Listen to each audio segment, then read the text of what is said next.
구약성경 제 성경으로 602면에 있습니다. 열왕기하 23장 13절입니다. 제가 먼저 읽겠습니다. 너희는 가서 나와 백성과 온 유다를 위하여 이 발견한 책의 말씀에 대하여 여호와께 물으라. 우리 열조가 이 책의 말씀을 듣지 아니하며 이 책에 우리를 위하여 기록된 모든 것을 준행치 아니하였으므로 여호와께서 우리에게 발하신 진노가 크도다. 이에 제사장 hil기야와 또 아히감과 악볼과 사반과 아사야가 여선지 훌다에게로 나아가니 저는 할하스의 손자 디과의 아들 예복을 주관하는 살룸의 아내라. 예루살렘 둘째 구역에 거하였더라.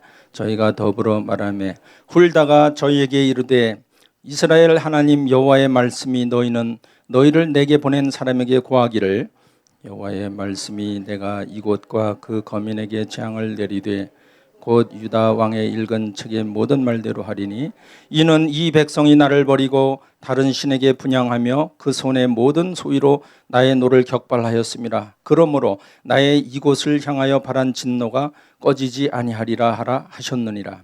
너희를 보내어 여호와께 묻게 한 유다 왕에게는 너희가 이렇게 고하라. 이스라엘 하나님 여호와의 말씀이 내가 들은 말을 의논컨대 내가 이곳과 그 거민에게 대하여 빈터가 되고 저주가 되리라 한 말을 내가 듣고 마음이 연하여 여호와 앞 곧 내 앞에서 겸비하여 옷을 찢고 통곡하였으므로 나도 내 말을 들었노라. 여호와가 말하였느니라. 그러므로 내가 너로 너의 열조에게 돌아가서 평안히 묘실로 들어가게 하리니 내가 이곳에 내리는 모든 재앙을 내가 눈으로 보지 못하리라 하셨느니라. 사자들이 왕에게 복명하니라. 아멘. 우리 한 번 더 기도하겠습니다. 하나님 아버지, 거룩한 주의 말씀을 대합니다. 하나님, 귀한 말씀 가운데 기름 부어 주시옵시고 전하는 자와 듣는 자가 겸손히 주의 음성을 듣고 진리를 깨달으며 하나님의 놀라운 그 비밀한 복음의 말씀을 깨닫는 귀한 예배가 될 수 있도록 축복해 주시옵시고 악한 마귀 틈타지 못하도록 역사하여 주시옵시고 모든 더위와 조름마귀와 피곤은 예수 그리스도의 이름으로 명하노니 떠나갈지어다. 할렐루야. 하나님께서 홀로 영광을 받으시는 귀한 예배가 될 수 있도록 축복해 주시옵소서. 감사하며 예수님 이름으로 기도합니다. 아멘. 제가 상의를 좀 벗어도 되겠습니까?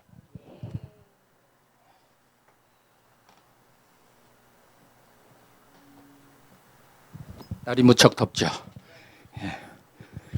그렇지만 성령님께서 역사하셔도 가끔 덥습니다. 그걸 잘 분별해야 돼요. 성령님 역사하실 때 막 열이 확확 날 수가 있습니다. 그때 병마도 떠나가고요. 모든 연약한 것들, 모든 세포 마디마디, 모든 오장육부, 여기 있는 모든 그 세포에 있는 그 끼어 있는 모든 암세포들 다 죽어 태워 없어질 줄로 믿습니다.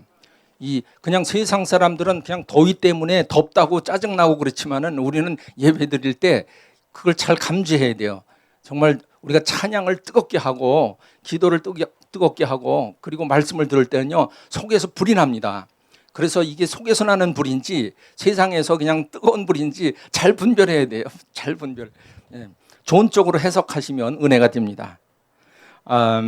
우리 한 군데 더 찾아보겠습니다. 마태복음 1장 10절을 찾아보니까요.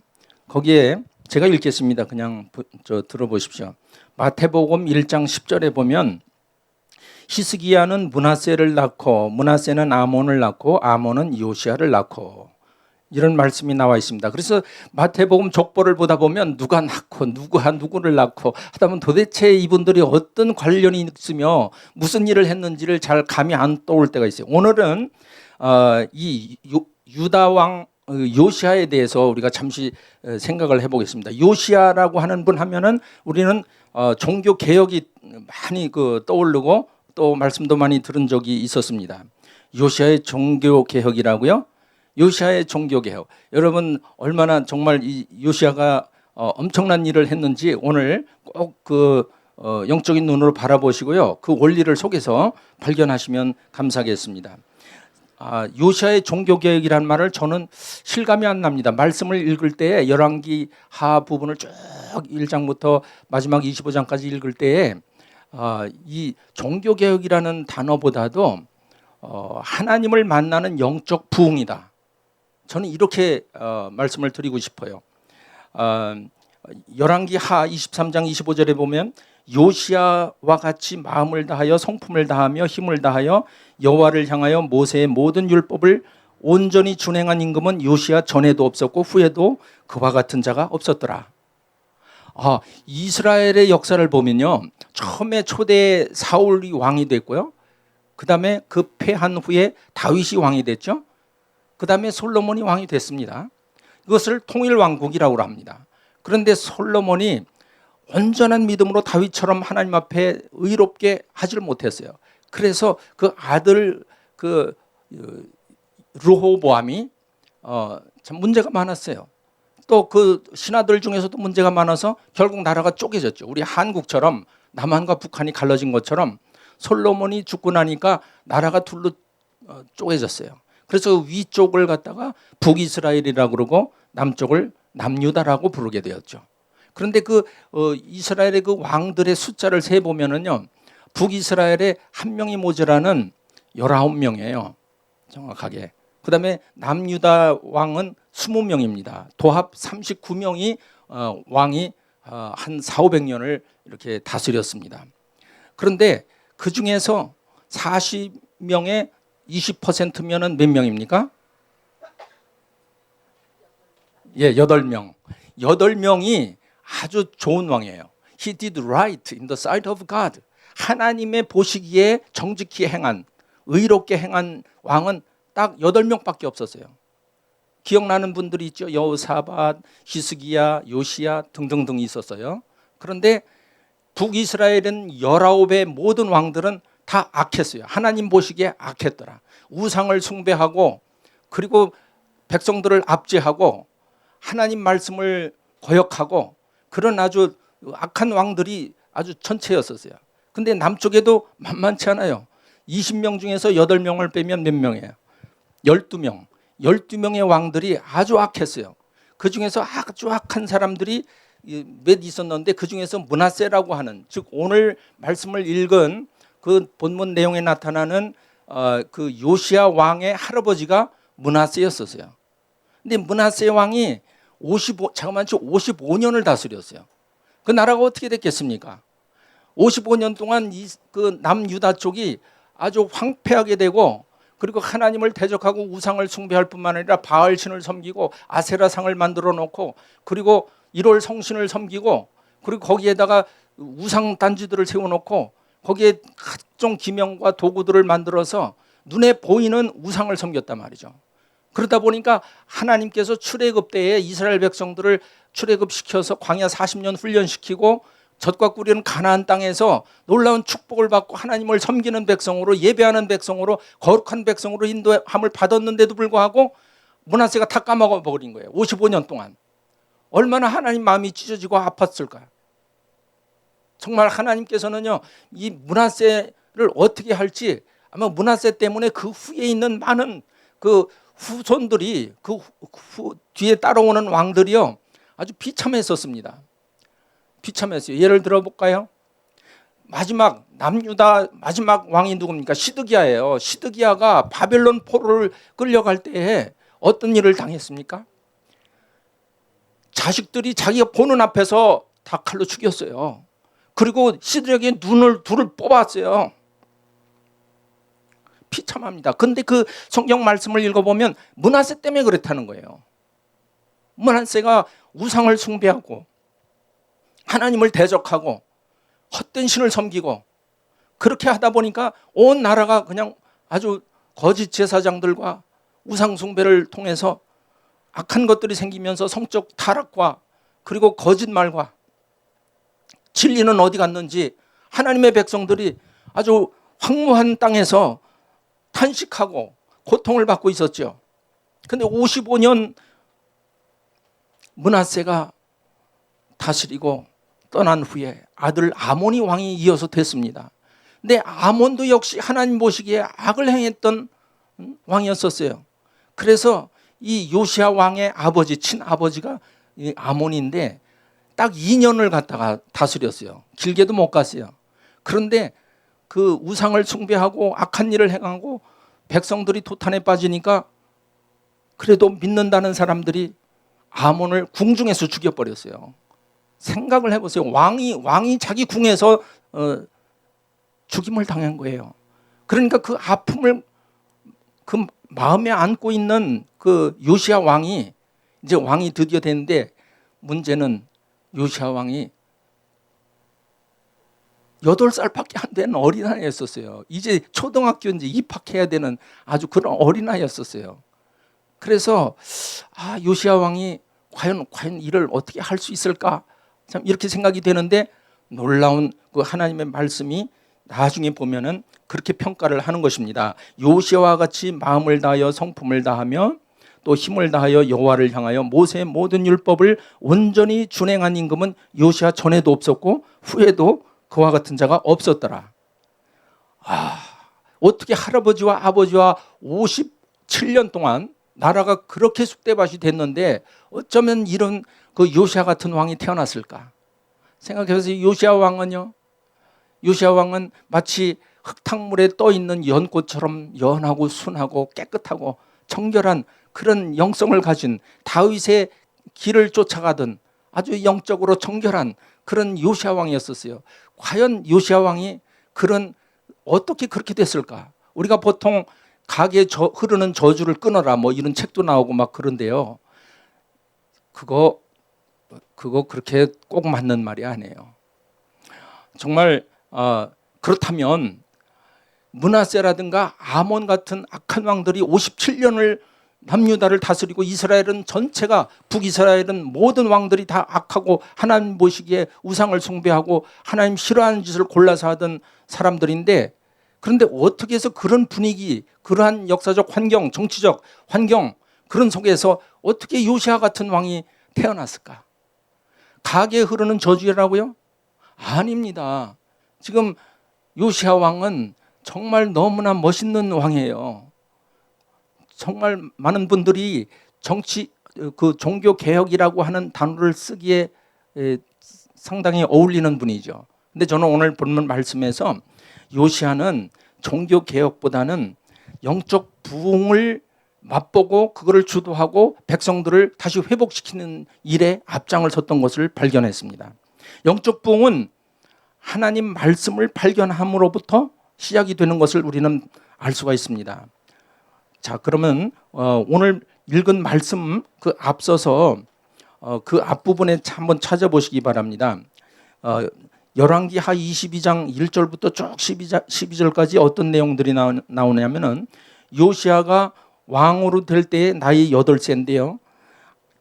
2절에 보면 요시야가 여호와 보시기에 정직히 행하여 그 조상 다윗의 모든 길로 행하고 좌우로 치우치지 아니하였더라. 다윗의 영성을 가진 요시야가요. 나이 26살 되는 그러니까 왕으로 즉위한 지 18년이 지난 26살 때에 어떤 사건이 있었냐면 하나님을 사랑하니까 하나님의 그 여호와의 성전이 막 이렇게 낡아가지고 퇴락했습니다. 그래서 그 부하들을 시켜서 가서 그것을 수축하도록 지시를 했었습니다. 그래서 서기관 사반이 제사장 hil기야한테 찾아가가지고 돈을 주고 그동안에 헌금 모아놨던 것을 주고 여기 다 부서진 성전들 좀 칠 좀 하고 목수들과 그리고 미장이들과 그리고 이 공장들이 와서 다 좀 고쳐주세요 하고서 이제 그 지시를 했습니다.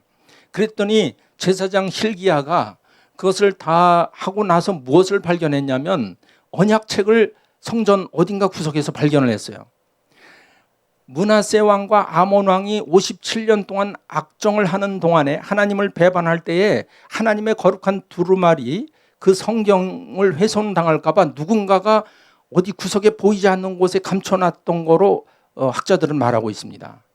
그런데 마침 때가 참해 이때 제사장 hil기야가 그 성전에서 그걸 찾은 거예요. 그것은 히브리어 원어를 찾아보면은 토라, 세페라 토라, 토라, 이게 뭐 토라, 율법입니다. 그러니까 율법 책을 찾았다고 했습니다. 거기에는 창세기, 출애굽기, 레위기, 민수기, 신명기 5가지의 율법 토라가 들어 있었습니다. 그래서 서기관 사반이 그걸 다 읽고 얼마나 빨리 읽었는지 그냥 다 읽어버렸어요. 그 창출 레민신을. 그리고 나서 요시야 왕한테 읽어드렸습니다. 요시야 왕도 그거를 단숨에 다 읽었습니다. 다 들었어요. 그때 8절 한번 찾아보세요. 제사장 hil기야가 서기관 사반에게 이르되 내가 여호와의 전에서 율법책을 발견하였노라 하고 그 책을 사반에게 주니 사반이 읽으니라. 그죠?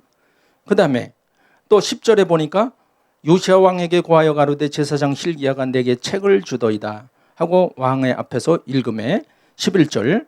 우리 11절은 우리 한 목소리 한번 읽어보겠습니다. 시작.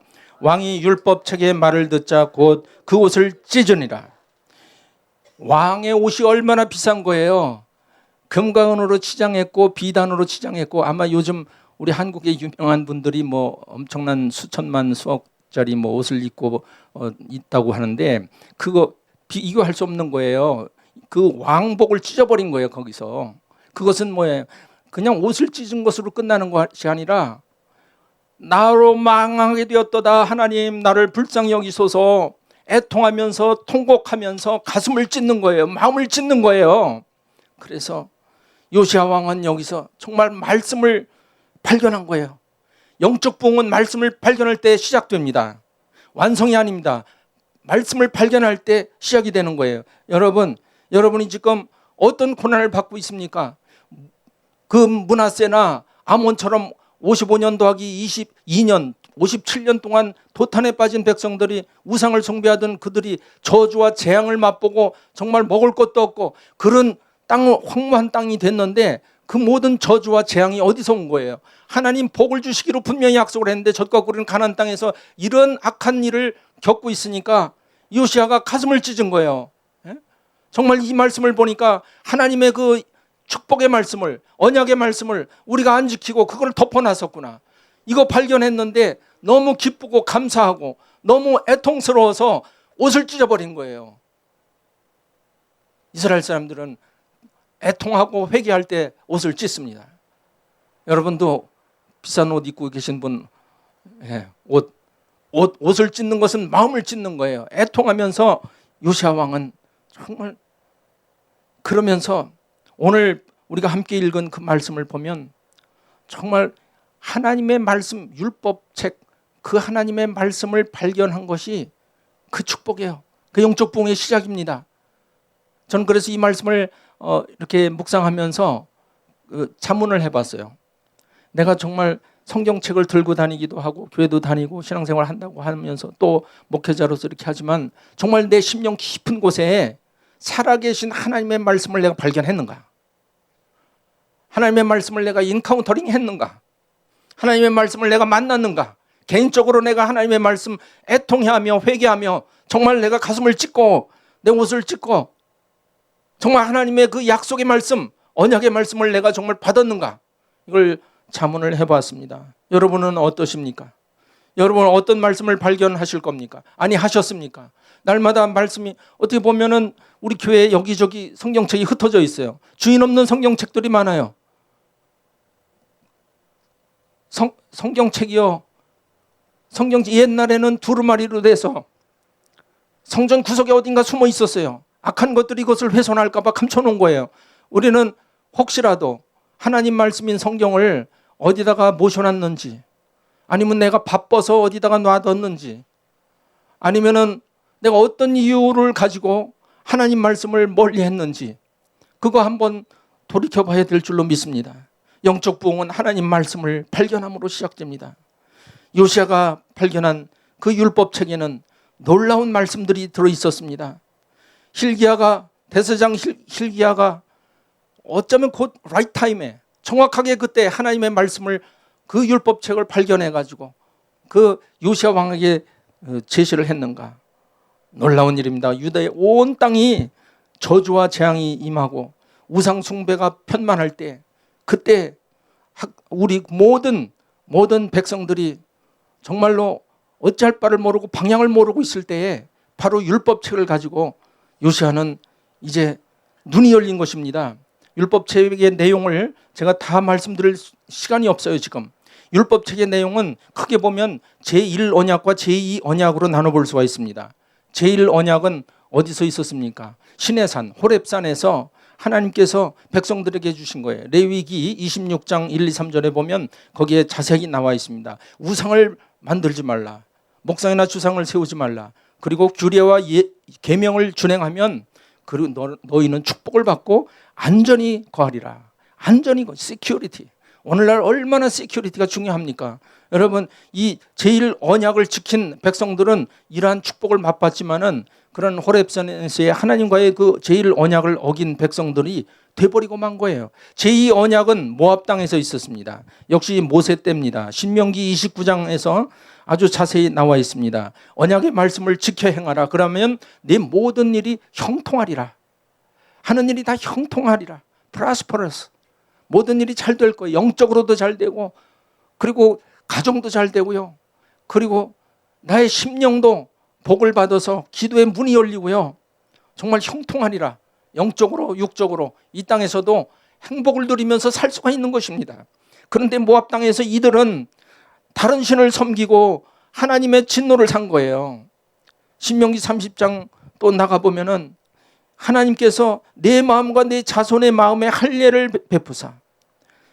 구약시대에도요, 그냥 몸에다 할례를 받는 거로 끝나는 게 아니라 잘 찾아보면요, 구약시대에도 신약 성경 못지않게 마음의 할례를 하라고 했지, 그런 어떤 종교적이고 의식적인 그런 쪽으로 말씀을 한 게 아니에요. 신명기 30장 6절에 보면은 내 하나님께서 내 마음과 내 자손의 마음의 할례를 베푸사 너로 마음을 다하며 성품을 다하여 내 하나님 여호와를 사랑하게 하사 너로 생명을 얻게 할 것이며. 우린 생명을 얻고 생명을 누려야 됩니다. 얼마나 천지 만물을 창조하신 하나님, 나를 지으신 하나님, 얼마나 하나님께서 우리를 사랑하신지 그 생명을 마음껏 누리고 마음껏 인조하고 마음껏 찬양하는 저와 여러분이 되기를 바랍니다. 16절에 보니까 네 하나님 여호와를 사랑하고 그 모든 길로 행하며 명령과 규례와 법도를 지키라. 그리하면 내가 그 젖과 구린 가나안 땅에서 복을 주실 것입니다. 그러나 17절에 보면 다른 신들에게 절하고 그를 섬기면 내가 너에게 선언하노니 반드시 망할 것이라. 반드시 망하는 거예요. 우리 믿음의 사람은 그게 보입니다. 교회를 다니고 안 다니는 게 중요한 게 아니에요. 그런 신앙 종교 생활이 중요한 게 아니에요. 정말 하나님의 율법책을 내 심령의 마음속에 깊은 곳에 발견한 사람, 하나님의 생명의 말씀을 만난 사람, 하나님을 개인적으로 만난 사람, 이 사람은 생명을 얻는 거예요. 세상 사람들은 그걸 몰라요. 어디를 가는지 몰라요. 조금 더 편리하고 조금 더 자유롭고 조금 더 행복하게 살려고 하지만 결국은 망하는 거예요. 너희가 반드시 망할지라. 하나님의 진리의 말씀대로 살지 않으면 반드시 망하리라 말씀을 하고 계신 것입니다. 여러분, 이 말씀을 발견해야 됩니다. 이 말씀 어떻게 발견합니까? 그냥 성경책을 달달 외운다고 발견이 됩니까? 아니면 어떤 의식적인 성경 공부를 통해서 말씀이 내 속에 뇌마로 로고스의 말씀이 내 개인적으로 경험되어집니까? 계시의 말씀을 받아야 됩니다. 기도하면서 성령의 도우심을 받아야 됩니다. 진리의 영으로 임하셔야 됩니다. 내가 믿는 것 같지만 믿어지는 것입니다. 하나님의 은혜로 하나님의 선물로 우리에게 믿음을 주셔서 믿음의 눈이 열리게 되고 말씀이 꿀송이처럼 달게 되고 말씀이 깨달아지고 그럴 때 말씀이 발견이 되는 것입니다. 내 속에 어딘가 감춰져 있습니다. 숨겨져 있습니다. 하나님은 그 거룩한 말씀을 어디단가 감춰놓으셨어요. 감춰놓으셨어요. 그 감춰놓으신 것을 찾아야 됩니다. 여러분, 그 거룩한 말씀이 우리가 날마다 성찬을 하지만은 함부로 대하면 안 됩니다. 거룩한 말씀과 거룩한 성찬을 정말 두렵고 떨림으로 하나님 앞에서 정말 옷을 여매고 하나님 앞에 정말 두렵고 떨림으로 애통하는 마음으로 회개하는 마음으로 살아계신 하나님, 능력의 하나님 오셔서 나를 불쌍히 여겨주옵소서. 어디에 감춰져 있습니까? 내가 껍데기로 신앙생활을 했습니까? 내가 말씀을 대할 때 어떤 자세로 대했습니까? 주님 용서해 주옵소서. 왜 감춰져 있는가? 말씀이 왜 55년 더하기 2년 57년 동안 조상들 므낫세와 아버지 아몬을 통해서 감춰진 그 하나님의 말씀이 외롭게 성전 어딘가 구석에 있을 때 나는 뭐 했는가? 그들이 성전에 그렇게 감춰진 하나님의 율법책 두루마리를 발견한 것처럼 우리의 성전된 우리의 몸이 어딘가 우리 속에 분명히 영혼을 사모하는 마음을 주셨습니다. 하나님께서 우리에게 영혼을 사모하는 마음, 하나님을 사랑하는 마음, 생명을 사랑하는 마음, 그리고 주의 말씀을 힘입어서 승리할 수 있는 그런 마음의 소원을 주셨습니다. 우리는 오늘 살고 말 게 아니에요. 우리에게 영원한 생명을 주신 하나님, 그 영원한 하나님, 영원하신 하나님과 동행하면서 내가 듣기도 하고 내가 말하기도 하고 하나님께서 들으시는 이 놀라운 이 생명의 말씀, 이 교제를 우리가 발견하기 위해서는 감춰진 하나님의 말씀을 우리가 찾아야 됩니다. 그것이 바로 영적 부흥이요, 그것이 종교개혁이요, 그것이 내가 변하는 거예요. 내가 생명을 회복하는 거예요. 우리 교회가 사는 길이고 우리 나라가 사는 길입니다. 우리 자녀가 사는 길이에요. 하나님이 우리를 불쌍히 여겨주옵소서. 우리 자녀들이 말씀을 멀리함으로 진리를 알지 못하고 생명을 멀리하고 우상을 숭배합니다. 우상은 뭡니까? 우상은 텐저블한 거예요. 만질 수 있어요. 볼 수 있어요. 인간의 도덕적 속성과 비슷해요. 이해하기가 쉬워요. 그리고 머니퓰레이트 할 수 있어요. 이것이 우상이에요. 우상은 하나님을 최우선으로 하지 않는 데서 시작이 되는 것입니다. 그런데 그 이면에 우상 숭배가 아니고 참된 믿음을 가진 사람들은 참으로 쉽지 않아요. 좁은 길을 가는 우리입니다. 왜 좁습니까? 우상은 텐저블하지만 하나님은 인텐저블해요. 우리 눈으로 볼 수 없어요. 만질 수 없어요. 우리가 느낄 수 없어요. 오직 기도로 영적으로 성령님의 도우심으로 말할 수 없는 탄식 가운데 말씀하실 때만 우리가 깨달을 수 있어요. 그러니 쉽지 않아요. 보긴 봐도 알지 못하고 듣긴 들어도 깨닫지 못하는 이 죄를 용서해 주옵소서. 하나님 우리를 불쌍히 여겨 주옵소서. 우상과 다른 것이 또 무엇입니까? 도덕적인 차원이 달라요. 세상 사람과 그리고 우상들은 인간과 너무 비슷해요. 헬라의 우상들도 그렇고 그리스, 로마, 또 바벨론 모든 우상들이 바알과 물질과 눈에 보이는 것과 만지는 것과 행복을 추구하는 그 모든 것들이 다 우상의 특징이라면 하나님은 그게 아니에요. 도덕적으로 차원이 달라요. 아니 세상의 도덕으로는 도달할 수 없는 거예요. 도달할 수 없어요. 신성해요. Divine nature. 하나님께서 신의 성품에 참여한 자로 우리를 불러주셨는데 이거 이해하기 어려워요. 이해하기 어려워요. 그래서 우리에게 교회가 필요하고 예배가 필요하고 기도가 필요한 겁니다. 그래서 찬송이 필요한 것입니다. 그럴 때 우리의 영적인 눈이 열리게 되고 하나님의 그 신성에 참여한 자가 되는 놀라운 축복을 우리가 놓쳐서는 안 됩니다. 이건 이해하기가 어려워요. 세상 것으로 이해할 수 없어요. 이성이나 철학으로 안 됩니다. 다 포기하십시오. 그거 다 내려놓으십시오. 아무리 좋은 참고서나 무슨 관주가 있어도 내려놓으시고 성경 한 권을 가지고 깊이 매달려서 기도하면요 열릴 줄로 믿습니다.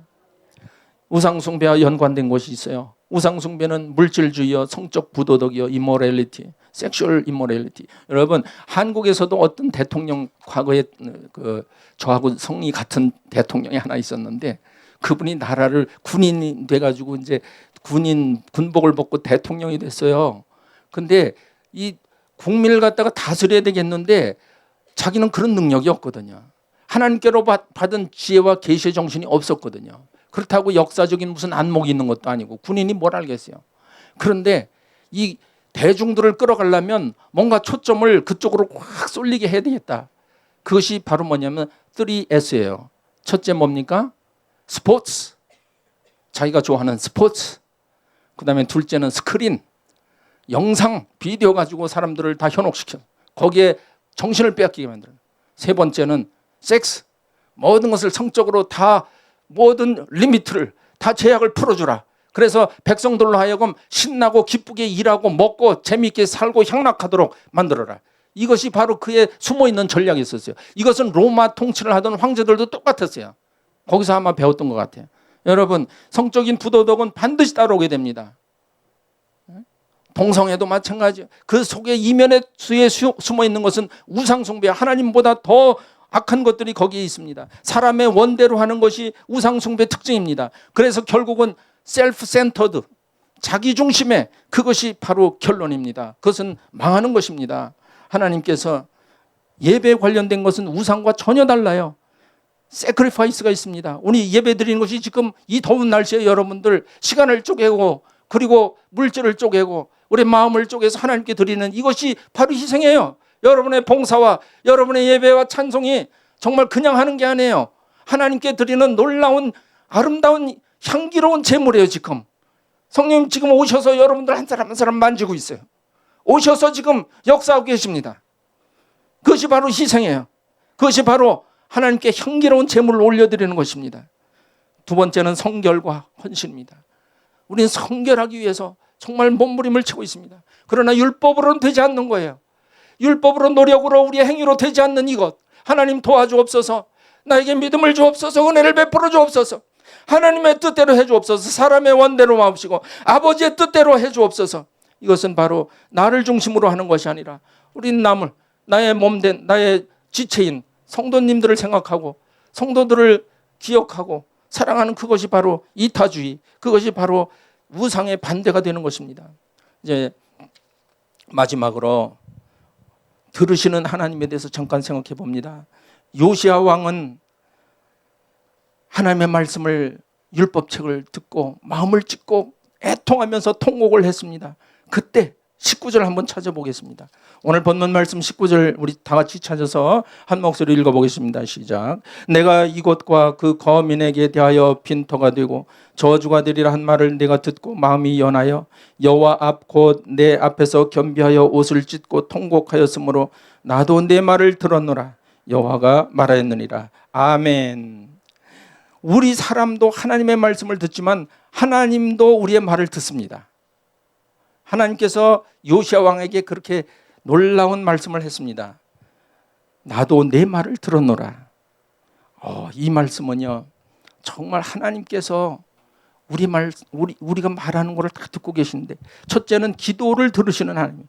시편 65편 2절에 보면은 기도를 들으시는 주여 모든 육체가 주께 나오리다. 또 요한복음 9장 31절에 보면 하나님이 죄인을 듣지 아니하시고 경건하여 그의 뜻대로 행하는 자는 들으시는 줄을 우리가 아나이다. 이렇게 기도를 들으실 뿐만 아니라 두 번째는 마음에 품은 생각까지 들으십니다. 우리의 말뿐만 아니라 마음속에 스쳐 지나가는 그 마음에 품은 생각까지 들으시는 하나님은 잠언 16장 2절에 보면 사람의 행위가 자기 보기에는 모두 깨끗하여도 여호와는 심령을 감찰하시느니라. 또 시편 7편 9절에 보면 악인이 악을 끊고 의인을 세우소서. 의로우신 하나님이 사람의 심장을 감찰하시나이다. 하나님은 보시고 들으십니다. 우리의 두근두근두근하는 그 심장의 그 고동 소리를 듣습니다. 우리 양심의 소리를 듣습니다. 우리 영혼의 절규를 듣습니다. 우리가 무슨 생각을 품고 있는지 하나님 듣습니다. 무서운 말씀이 마태복음 12장 36절에 나와 있습니다.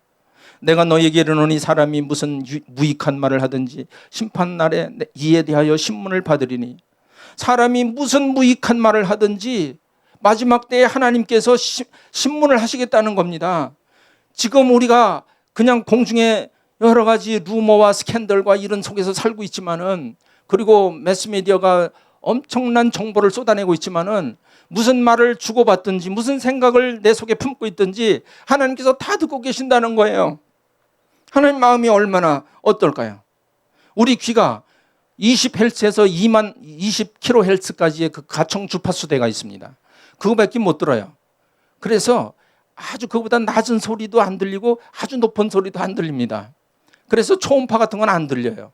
그런데 그 초음파는 하나님 들으시는 거예요. 하나님은 못 들으시는 게 없어요. 가청 주파수를 뛰어넘는 거예요. 우리는 그래도 참 행복하죠.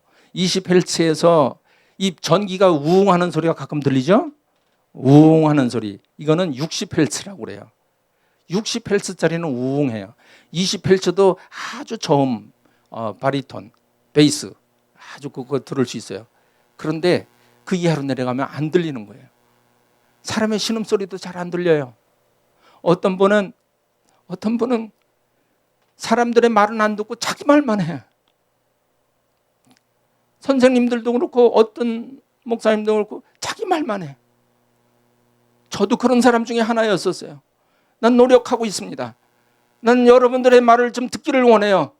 성령님의 음성을 듣기를 원하고 남의 말을 좀 듣기를 원해요. 귀를 기울이기를 원해요. 근데 너무 내 자신이 나로 충만해가지고 내 소리가 전부 내 주장만 얘기하는 거예요. 사사시대 그랬습니다. 많은 사람들이 자기 소견에 오른 대로 그냥 자기 생각대로 얘기를 하다 보니까 나라가 엉망이 된 거예요. 사사시대 이후에, 특히 사무엘 시대 이후에는 유월절도 안 지켰어요. 이스라엘 백성들이. 하나님의 언약의 말씀을 다 뒤로 제끼고 말씀은 사라졌고, 그리고 말씀이 희귀하더라, 그런 말씀을 사무엘 시대에 말씀을 했습니다. 하나님 말씀이 선포되고 하나님 말씀이 깨달아지고 하나님 말씀이 논의되는 곳에 나라는 부흥되고 내 개인적으로 영적으로 부흥이 되고 내가 정말 영적으로 새 생명을 얻고 새로워지는 줄로 믿습니다. 여러분, 하나님께서는 다 들으세요. 특별히 다 들으실 때에 즉시 응답한 분이 있어요. 예수님. 요한복음 11장 42절에 보면 예수님이 그런 말씀을 했습니다. 항상 내 말을 들으시는 줄을 내가 알았나이다. 얼마나 놀라운 말씀이에요. 그냥 듣는 게 아니라 하나님께서 응답해 주시고 그대로 역사하시는 하나님, 예수님. 우리 예수님의 모습을 닮으면 틀림없이 우리의 마음의 소원과 우리의 말의 기도와 하나님께 다 상달되고 응답받는 줄로 믿습니다. 믿음으로 구할 때 하나님 들으십니다. 요한일서 5장 15절에 보면 우리가 무엇이든지 구하는 바를 들으시는 줄을 안즉 우리가 그에게 구한 그것을 얻은 줄을 또한 아느니라. 그런데 문제는 우리가 무엇을 구하느냐는 거예요. 사람들은 잘 못 구할 때가 많아요. 헛된 것을 구할 때가 있어요. 아니, 구했는데 그것이 하나님 뜻과 다른 거예요. 나는 왼쪽으로 가려고 그러는데 하나님은 오른쪽으로 가기를 원하시는 거예요. 굉장히 중요한 순간입니다. 여러분, 순간순간이 디시전 메이킹을 해야 돼요. 특히 미국 생활을 할 때는요, 얼마나 왼쪽인지 오른쪽인지 아니면 스트레이트로 가야 될지 방향을 못 잡으면 아주 심스러운 일이 생겨버려요. 그러니까 그때 그걸 잘 구해야 됩니다. 여러분, 잘 구해야 돼요. 잘 구하는 거 어떻게 구해야 돼? 내 마음의 소원을 가지고 이루시는 하나님이시지만은, 그러나 하나님의 그 진리의 말씀, 확실하게 변치 아니하시는 그 하나님의 그 놀라운 영원한 그 말씀, 주께 영생의 말씀이 계시면 우리가 뉘게로 가오리까. 주님 말씀하옵소서. 주의 복음은 나에게 능력입니다. 복음은 모든 믿는 자에게 구원을 주는 하나님의 능력입니다. 내가 복음을 부끄러워하지 않으니 이 복음은 모든 믿는 자에게 구원을 주시는 하나님의 능력이 됩니다. 하나님의 복음을 여러분 꼭 붙잡고 복음이 가르쳐주는 대로 따라가야 됩니다. 바로 구할 때, 그럴 때 후회 없이 하나님께서 기뻐하시고 나도 기뻐하고, 하나님과 더불어서 나를 들으시는 하나님, 나도 듣겠지만은 하나님께서 들으신다고 하니, 하나님이여 나는 정말 내 생전에 정말 하나님 음성을 듣기를 원합니다. 하나님 가르쳐 주옵소서. 말씀하옵소서. 내가 듣겠나이다. 여러분, 이런 축복이 저와 여러분에게 임할 줄로 믿습니다. 바로 구하는 것은 로마서 8장 26절 마지막으로 한번 봅니다. 이와 같이 성령도 우리 연약함을 도우시나니 우리가 마땅히 빌 바를 알지 못하나 오직 성령이 말할 수 없는 탄식으로 우리를 위하여 친히 간구하시느니라. 또 마음을 감찰하시는 이가 성령의 생각을 아시나니 이는 성령이 하나님의 뜻대로 성도를 위하여 간구하심이니라. 오늘 여기 여러분이 오신 것은 여러분의 생각과 여러분의 몸으로 발로 걸어서 왔지만은, 그러나 성령께서 인도하신 줄로 믿습니다. 나는 왼쪽으로 가려고 했지만 성령께서 이쪽으로 오라고 하신 것을, 성령께서 인도하신 것을 확실하게 믿고 감사하면서 하나님 계속 인도해 주세요. 요시아는 31년간 다스렸고 26세부터 남은 생애 동안 저주와 재앙이 임하지 않았습니다. 므낫세와 아몬이 57년 동안, 그리고 그 후에 여호야김과 여호아스와 여호야김과 시드기야가 그렇게 고통을 받고 바벨론으로 포로로 잡혀가던 이 요시아 시대의 왕이 얼마나 중요한지 몰라요. 이 요시아 때에 예레미야 선지자가 활동을 했었습니다. 그러나 요시아 왕과 5명의 신하들, 사반과 hil기야 제사장, 이 모든 분들은 예레미야를 안 찾아갔다는 사실이에요. 본문을 자세히 보세요. 누굴 찾아갔습니까? 여선지자 훌다를 찾아갔어요. 이름도 없는, 성경에 딱 한 번 나오는 여선지자 훌다가 예루살렘 저 둘째 구역에 살고 있었습니다. 그 열왕기 때에 그 예루살렘을 증축할 때에 조금 더 익스텐드 시켜서 확장된 좀 지대가 낮은 곳에 살고 있는 무명의 여선지였었어요. 우리 교회도 여성 성도가 많으신데 여선지자가 훌다 같은 분들이 많이 나타나서 말씀을 좀 이렇게 깊이 받고 또 우리가 기도할 때 컨펌해 줬으면 좋겠어요. 마가복음 16장 마지막 절에 보면 굉장히 중요한 말씀이 나오죠. 거기 보면은 예수님께서 제자들에게 능력을 주셨는데 믿는 자에게 구원을 주시는 하나님, 그 믿는 자에게 주시는 그 표적, 그 5가지가 있었죠. 그래서 너희가 내 이름으로 귀신을 쫓아내며 새 방언을 말하며 뱀을 집으며 또 무슨 독을 마실지라도 해를 받지 아니하며 또 손을 얹은 즉 병든 자에게 손을 얹은 즉 나으리라. 이 5가지를 제자들이 나가서 했습니다. 놀라운 표적들이 따랐습니다. 그런데 마지막 마가복음 20절 16장 20절 거기 찾아보면 우리 이 말씀은 중요하니까 한번 우리 찾아보겠습니다. 한번 마지막 마가복음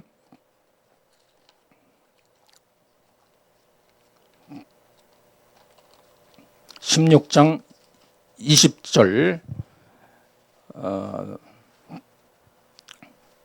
다 찾으셨으면 한 목소리 한번 읽어보겠습니다. 시작.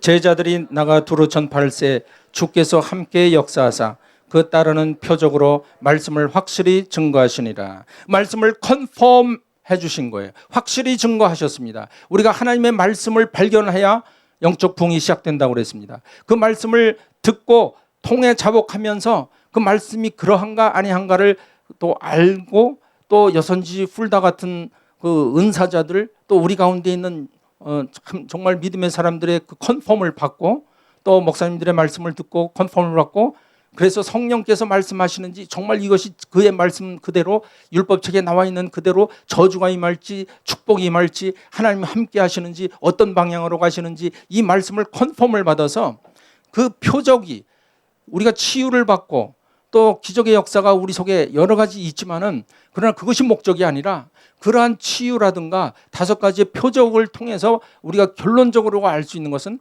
하나님의 생명의 말씀을 우리가 컨펌하는 거예요. 왜냐하면 말씀 그대로 이루어지기 때문에 그렇습니다. 이제 오늘부터 여러분들의 마음 그 성전 속에 그 몸 속에 어딘가 그 영혼을 사모하는 마음 그 말씀을 사모하는 마음이 어딘가 감춰져 있을 거예요. 그동안에 성경 말씀에 먼지가 쌓였다면 여러분 가장 소중한 그 하나님 말씀을 발견하시기 바랍니다. 어디에 뒀는지 마음구석에서 찾아내서 그 말씀을 듣고 그리고 귀신들을 쫓아내고 우상을 쫓아내고 정말 하나님께서 주신 이 축복 꼭 받아 누리시기를 예수 그리스도의 이름으로 축원합니다. 기도하겠습니다. 하나님 아버지 감사합니다. 요시아가 아버지의 영적 부흥을 위해서 말씀을 발견했고 또 그 말씀에 통해 자복하며 들었던 것처럼 또한 하나님께서는 또 요시아의 그 애통하는 그 음성을 들으셨습니다. 우리도 하나님 우리를 들으시는 하나님 우리가 바로 구하기를 원하고 하나님 말씀으로 우리가 성장하기를 원하오니 주님이여 하나님의 아들 예수 그리스도를 믿는 것과 하는 일에 하나가 되어 온전한 사람을 이루어 그리스도의 장성한 분량에 충만한 데 이를 수 있도록 주여 나도